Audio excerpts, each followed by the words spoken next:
All right, what's up, guys? Draft Room Report back with my first mock draft of the year. I thought it was about the right time. The regular season ended yesterday. Look back at the regular season, it was a fun one for sure. A lot of teams surprised, a lot of teams disappointed. It was about the best game you could possibly end it on. So that Ravens Steelers game was crazy. Obviously, 18 teams now have started the offseason, and this is their next big moment, I guess. Outside of obviously some offseason stuff, but that's besides the point. Raiders jumped up last week to the number one pick. I'm not gonna wait too long. I'm giving him Fernando Mendoza. We saw Pete Carroll just got fired earlier. I heard talks about Tom Brady wanting to get Ryan Flores in there. Brian Daboll. I don't know if Brian Dable is gonna be the one, but that's besides the point. They need a lot, so they might as well get the first or the most NFL ready quarterback they can get, and I think it's Fernando Mendoza. Personally, I think Dante Moore has a higher ceiling. I don't think that's just me. I think it's a lot of people, but he might have some growing pains, and the Raiders might just take the safe pick and just go Fernando Mendoza.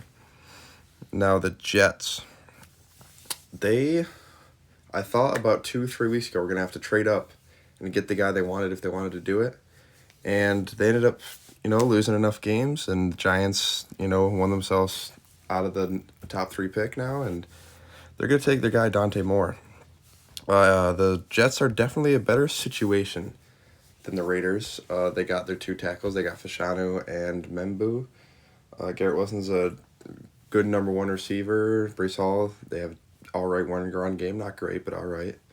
And I assume they're going to also attack the wide receiver position, either in free agency or in the draft. So I think Dante Moore could possibly surprise some people. I don't know how many people are expecting him to be great right off the bat, but I think it's in a good enough situation where they have a chance. I mean, obviously they just trade away a bunch of pieces on defense too, so I don't really know how they're going to look next year, but they're going to get their quarterback of the future, and that's, I assume, what they're most worried about. Number 3, the Arizona Cardinals need everything. To be quite frank, they had an awful offense, and their defense wasn't much better. And this is a draft class where there's not a lot of amazing players. There's a lot of decent players, but there's not a lot of amazing players. So in that case, I'm giving him Ruben Bain. Now, the best player available, not necessarily. I think Arvell Reese is truly the best available player on the board at that point. Actually, in the draft, I think he's the best available player. However, I think Ruben Bain just slightly fits their mold better. I mean, they have a couple outside linebackers that are capable, and Zaven Collins and all that. Ruben Bain is just an absolute force off the edge. Arvell Reese, not as polished as an edge rusher. I think they just want that guy that's going to get the pressure on him, and that's that. Which means the Titans at 4, they're taking Arvell Reese. Again, same thing for them. They need everything, minus their quarterback, pretty much. Their defense was abysmal. They couldn't stop a college team. Not actually, but they couldn't stop anyone. So they're just going to get the best player available. He could play Mike if they need him to. I assume he's going to turn to a full-time edge rusher, play on the ball. That's where he's going to get all of his money. I think he's just going to be just as good as Abdul Carter is this year. Hopefully better. Abdul didn't have the greatest year, but he's basically Abdul Carter coming to the league again. And the Titans are going to be able to do whatever they want with him. He's going to be their piece that they're just going to move him around like a Micah Parsons kind of deal, hopefully. And I think he's going to transform that defense. And then once they get another piece or two, and hopefully they can rebuild around Cam Ward. Now the Giants. 2 weeks ago I thought they were going to get an absolute haul for the number 1 pick, the number 2 pick. Then they go out, they beat the Raiders, they go out, beat the Cowboys, and here they are. I don't think it changes who they're going to draft this year, but obviously the more pieces they would have had, the better. And whatever, it's the NFL. You don't tank. And their guy is going to be Carnell Tate. They found their quarterback of the future, they hope, Jackson Dart. I mean, he looks pretty good. As long as he stays healthy, stops taking the big hits. I feel like he's in the medical tent every week. Every single time I watched him, he was in the medical tent. But Carnell Tate reminds me so much of George Pickens. And I said it in the video, if you watched it earlier, the video I posted about Jordan Tyson. I think Carnell Tate's the best receiver in the draft. He's just gotten better and better every week. That was posted, a month ago now. And I stand by that statement. I think Carnell Tate is easily the best. I think he's George Pickens minus the George Pickens. And what I mean by that is the attitude. I think he's just George Pickens. And he could be better, honestly. Because people aren't going to have to worry about him doing some stupid shit out on the field. The Browns. This is the first one where I don't really know. Because obviously the front seven's pretty good. I mean, Schlesinger stepped in there, played a great linebacker this year. He should win a Defensive Rookie of the Year. Obviously their D-line, I should say, is good.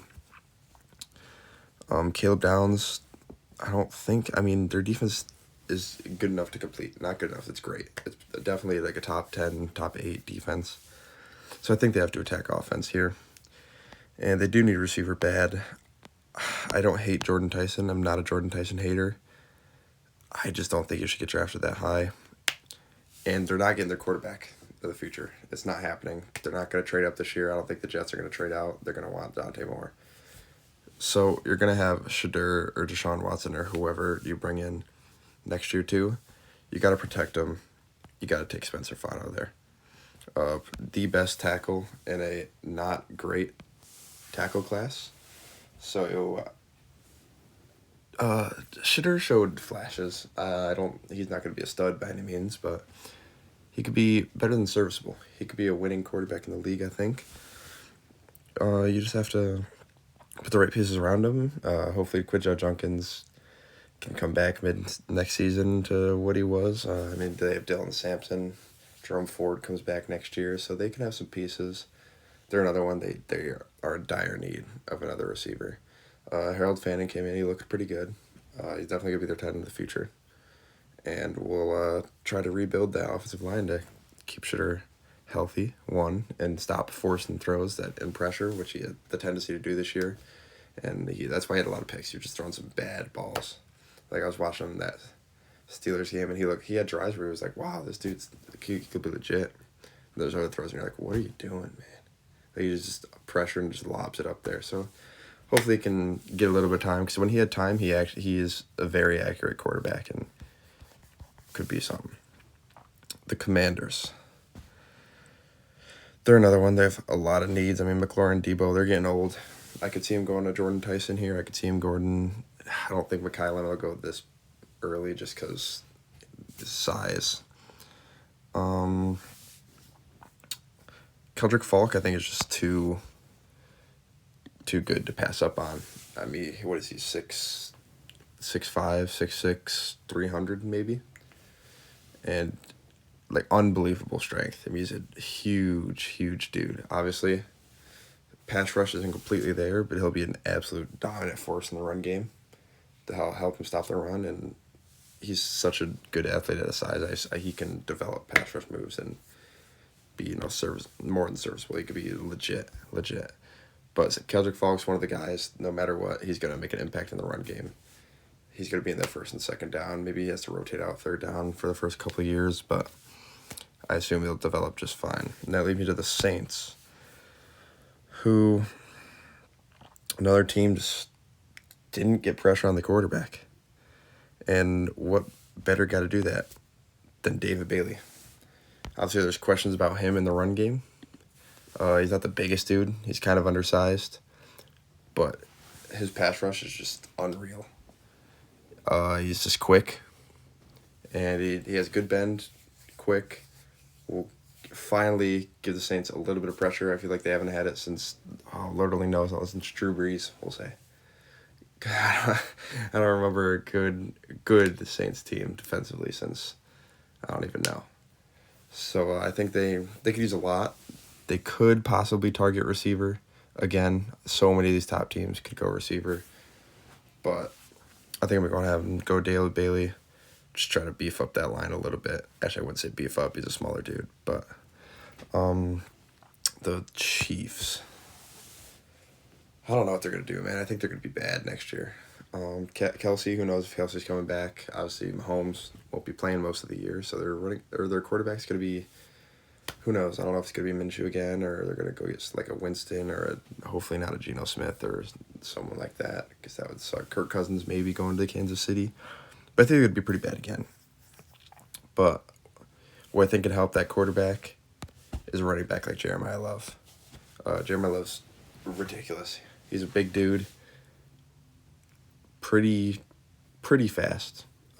We see over Stallman brought that 99-yard run against Indiana in the playoffs. It was electric.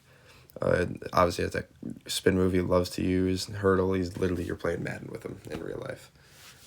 I think he's close to Genty as a prospect. I think Genty was a touch better, but he's definitely close to Genty. I think if you played a Mountain West Conference, there'd be, close, similar stats. But that's beside the point. I think he has just as much upside as Genty. Genty, I think, played great when his line didn't allow him to get hit 3 yards behind the line of scrimmage. He showed flashes, and I think that's exactly what Jeremiah Love can do. The Chiefs' line is solid, so I think he could have a good year, take some pressure off whatever the quarterback's going to be, because it's probably not going to be a great quarterback back there. That puts us at 10. They will take the best defensive player available, I believe. The Bengals looked absolutely horrendous on defense. Joe Burrow, Jamar Chase, Teagan, they didn't have a shot. Chase Brown had a good year. I mean, they didn't have a chance to do anything because they had to score 40 points to win a game. And Caleb Downs is easily the best defensive player left. I think he's a top 3 player in the draft. I think Arvell Reese, Jeremiah Love, Caleb Downs. If you take away positional value, I think those are the 3 best players in the draft. All going top 10. But Caleb Downs, he's a box safety. His positional value is at the lowest it could possibly be. He's not a ball hawk, but he is so intellectual when it comes to football that he will help not just the Bengals in the secondary, but I think he will help the linebackers fill the gaps. I think he could help the guys at the line of scrimmage, do whatever, help them with their leverage, fill their gaps. I think he'll be able to read the patterns well because, their cornerbacks are nothing special. I think he'll do more than just be one of the better players on the defense right away. He'll be the brains of the defense too, which is something they're also lacking. The Dolphins. I'm intrigued about the Dolphins here, actually. I'm interested to see what they're going to do with Tua. I mean, I don't think he's going to go anywhere, especially because the quarterbacks are so unbelievably dry for him to see. And in the draft this year, I think I'm going to actually put this out here while I'm talking about quarterbacks. I think Ty Simpson is going to the league. So not to the league. I'm sorry. I think he's going to go back to college. So he's not going to be picked in this mock draft because I don't think he's going to be declaring for the draft anytime soon. I don't know. It might be by the time this is out. He might have already said he's going back to school. Who knows? But I think he'll be going back to school, and I'm not going to put him in this mock draft. So basically, there's Mendoza, Dante Moore, and that's basically it coming out of this draft this year that I think can compete really year one. So Tua, might as well get him another serviceable receiver because I don't think Tyreek's coming back. He might be playing football. I don't know if it'll be for the Dolphins though. We're gonna give him Jordan Tyson. If you guys looked at my video, Jordan Tyson can literally get open against any coverage, against any corner, at any time, any route. Like, it doesn't matter. But he's missed 4 games every year he's been in college at least, and that might be the most concerning part, the best availability, and he does not have that at all. So I'm a little concerned about him. I really think he can fall past the 11. I think he can even fall into the 20s, just because I don't know who's really going to take a chance on him. Yeah, as a GM, I would pass on him. It would suck because you're going to watch him in his healthy games and be like, wow, he could have been on my team, but I think he's only going to play 12 games a year, and you can't have that. The Cowboys, another one. You watch their games, Dak's going crazy. They have CD and George Pickens, and they're just, putting out these crazy passing stats, 300 passing yards a game. Javonte's running for 60 yards, and then you look, and they gave up 40 points. I think they're going to go Mansour Delane here.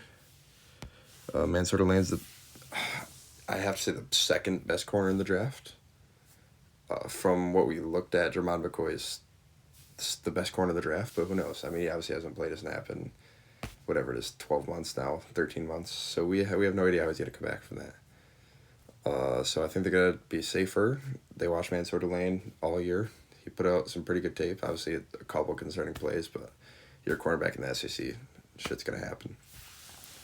They're going to have a lot of work. I wouldn't be surprised if they go if the first 3 picks are on defense.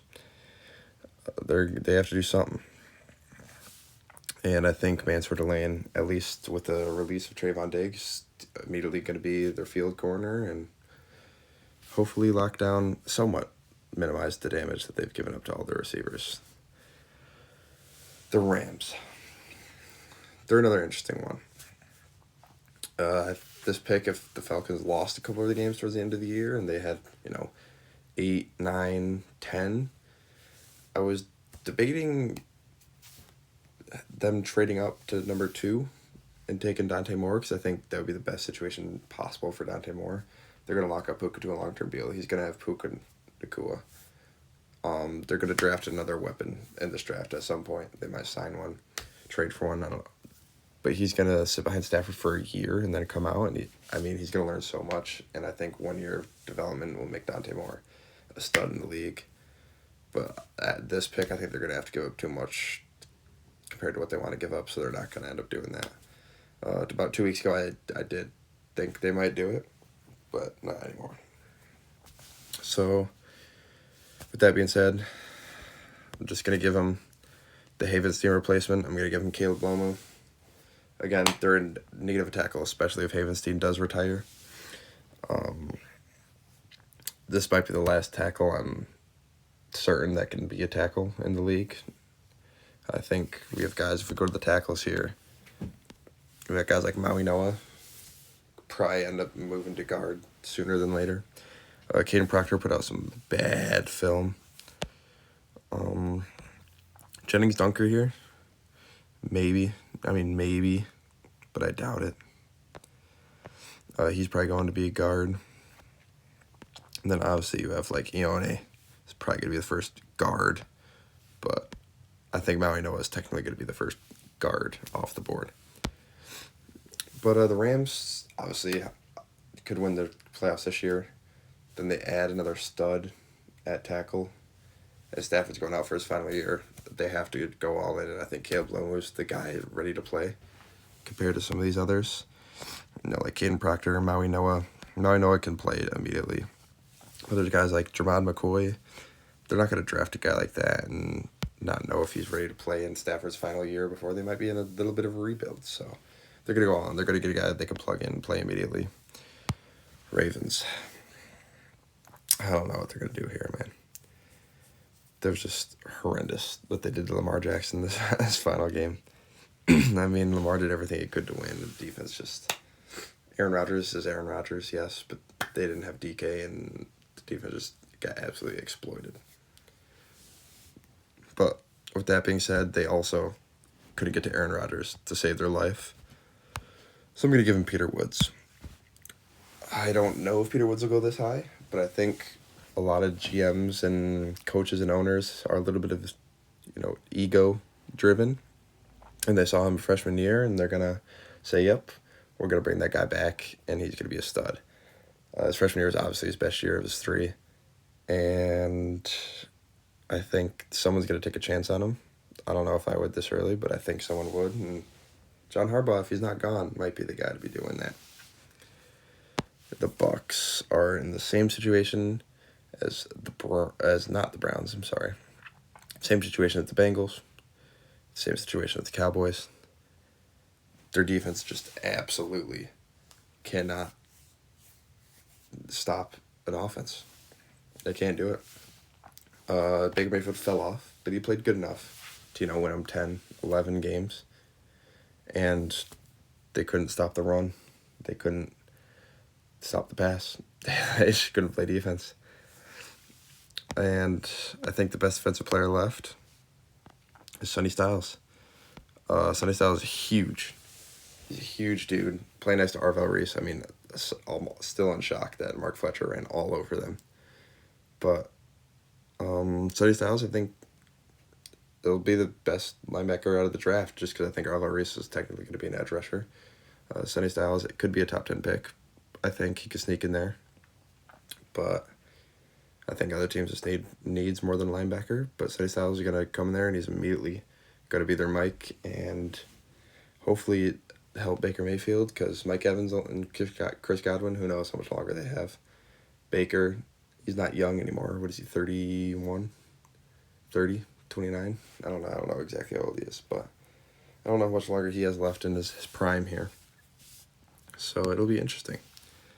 But the Jets, obviously we had them up here. They're taking their quarterback Dante Moore, and I was just talking about it. They do need their defense. They trade a lot of their pieces away. I wouldn't be surprised if they go somewhere like a maybe a T.J. Parker, an L.T. Overton, possibly. They can go to D-tackle Kaden McDonald if they trust Caleb Banks to stay healthy. Maybe Amari Washington's not completely out of the question. C.J. Allen, I think it's a little early for him and Anthony Hill. Jermon McCoy, if they want to take a chance on him, who knows? There's no safety, I don't think, in this draft other than Caleb Downs that'll go in the first round. But you're drafting Dante Moore. You're throwing him in the lineup. You're going to get him a weapon. You're getting him the Blitnikoff when you're getting him Makai Lemon. I think Makai Lemon is underrated because he is, what is he listed at?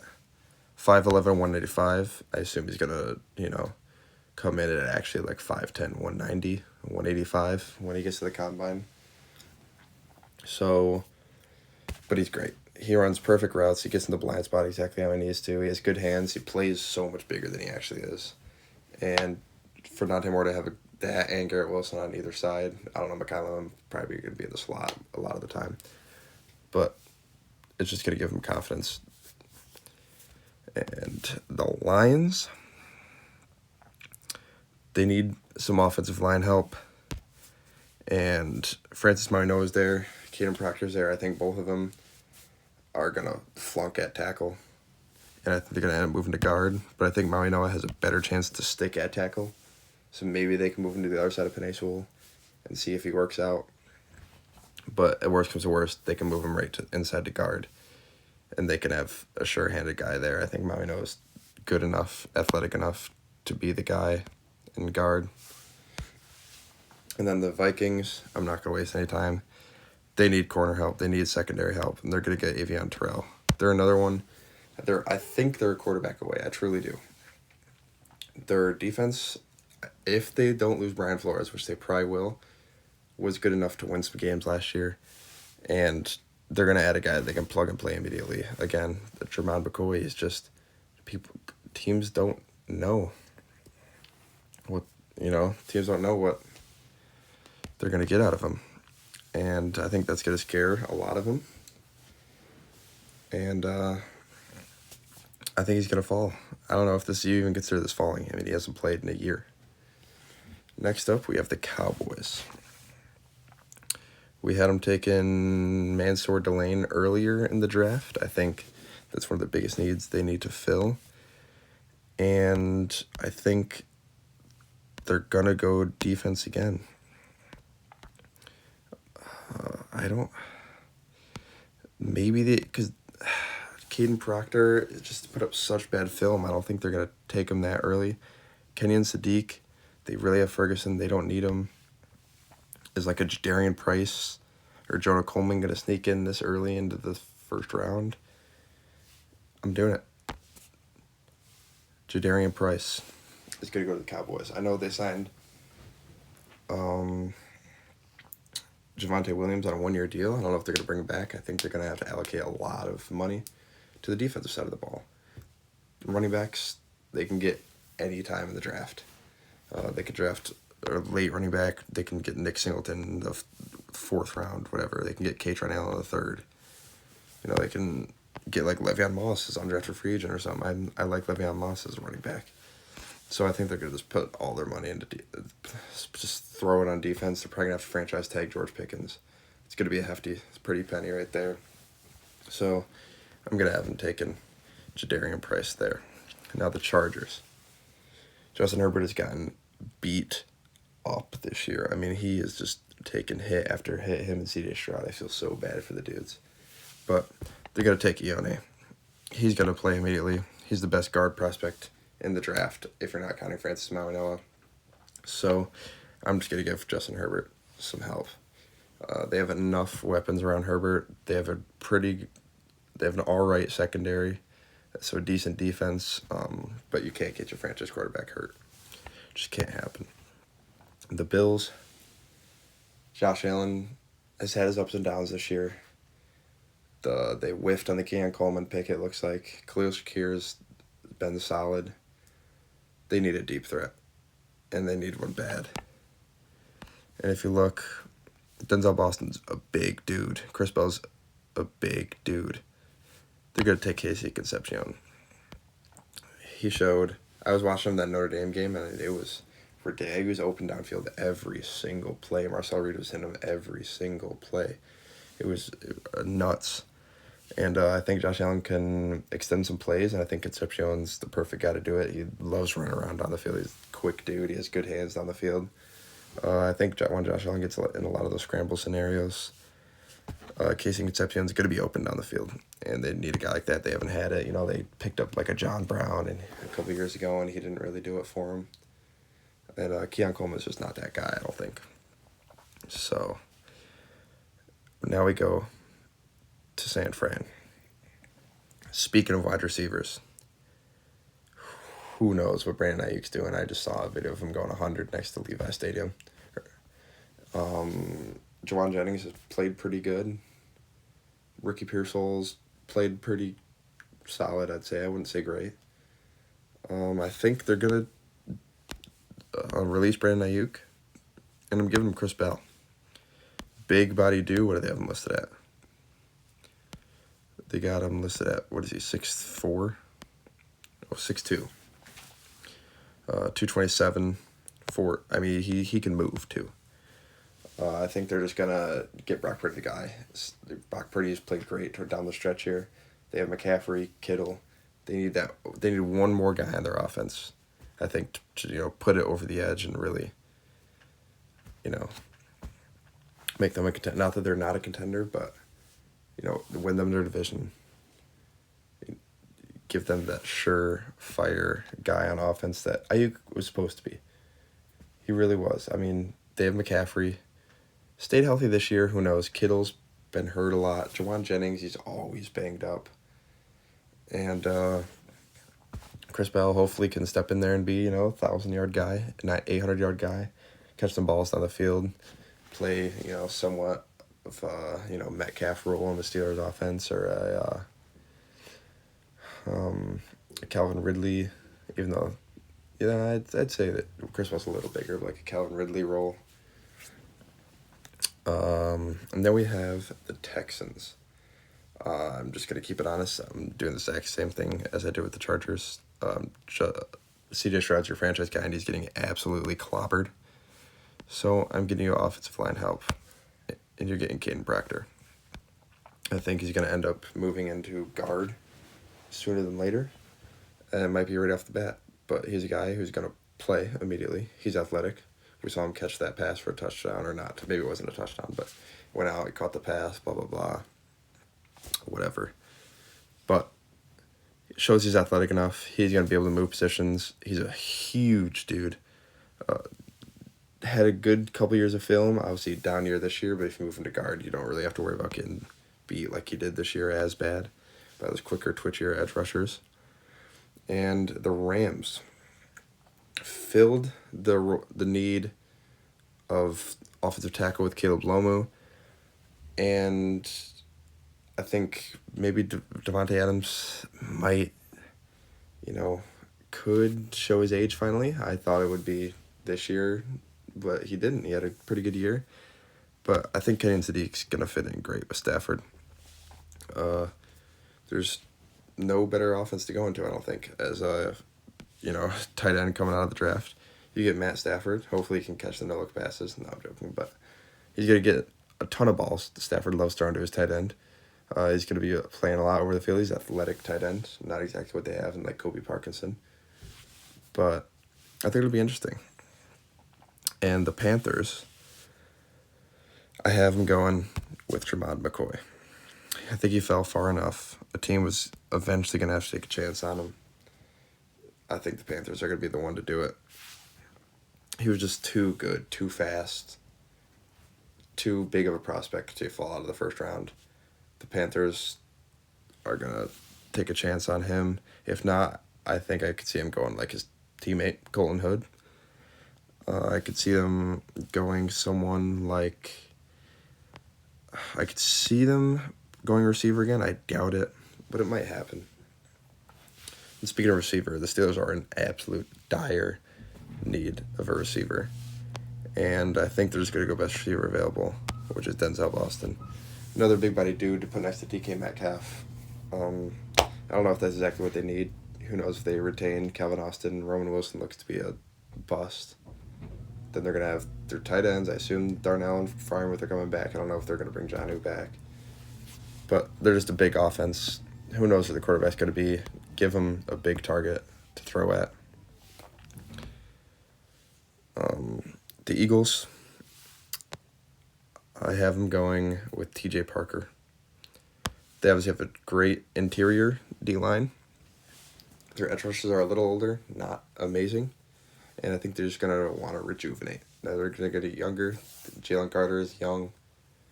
Jordan Davis is young. They have a young, good secondary. Quinyon Mitchell, Cooper DeJean. Their offense has a couple more years with guys retained. They're just going to get a guy that can go in, play immediately. They're in their prime right now. They're going to lose a couple of their guys. They can't pay all their guys they got on defense right now. So they have to get younger on defense. And then who do we have next here? We got the Browns are up again. And earlier we had them taking Spencer Fano to help protect what I think will be Shadur Sanders again next year. And Shadur, like I said, looked pretty good. And sometimes looked pretty good. But I think for a rookie, he did end up looking about as good as you can hope. But we're going to get him another weapon. We're going to give him Jeremy Bernard. When Ryan Williams faltered this year, Jeremy Bernard stepped up. He played pretty well. Ryan Williams just dropped way too many passes. Ty Simpson, especially in the beginning of the year, looked Bernard's away a lot. And he delivered. I think he's a lot of the reason Ty Simpson had such good film the first 8 weeks of the season. And he will help Shadur Sanders tremendously. The Bears at 29. I'm just going to stop this guy's fall right now. I think he'd go higher than this. I think he might even go before Peter Woods. But Caden McDonald is going to go to the Bears. Their offense is plenty good enough to win them. I think they can go to the Super Bowl this year, personally. But their offense is plenty good enough to win. Their defense is good, not exceptional. They've gotten run on. They've got exploited a little bit. Caden McDonald can go in there, plug some holes, stop the run. And talk about plugging holes, stopping the run. I think the Patriots put next to Rob Spillane, they're going to put C.J. Allen in there. That's going to be a crazy linebacker duo. They're going to plug some hole. I mean, Spillane loves to fill a hole and hit some guys. I think C.J. Allen could go a little more side to side, play like a Patrick Queen, a Roquan Smith role. Fast, reach guys on outside zones, stretch plays, all that. And then the Broncos, another one. Their secondary is very good. They have a very good secondary. Edge rusher, outside linebacker core is good. Interior line, not as good. So what I'm going to do is give them somewhat of a wild card of the D tackles, and I'm giving them Caleb Banks. Caleb Banks, huge. Monster out of Florida. Just had some injury concerns. Has a little bit of, tape concerns, but I think he can be an absolute animal if he stays healthy and develops as, the Broncos would hope. I think he, no matter what, can just get thrown in there on first down against run-heavy teams and just plug a hole like a Vita Vea. Maybe not as dominant, obviously, but he's a big dude. And not least, the Seahawks. Who do I have left? Kamari Ramsey? No. I think I had him going Brandon Cisse earlier today. I'm going to still do it. I think Brandon Cisse is going to be their guy. Brandon Cisse out of South Carolina. He's not the biggest dude, but he's he's fast. He's quick twitched. And I think he's just the guy they could put next to, Tariq Woolen hasn't played as good as they hoped, I assume. Their safeties they're pretty good, but they could use that one more guy in the back end. So thank you guys for watching. Here's this full final mock draft. I'm going to do one of these a week. I know I was going to do a lot of the film reviews. I just haven't put them out yet. They're done, just not put out yet. And they'll be coming out shortly. Next one will be Carnell Tate, though. Anyways, thanks for watching, and I'll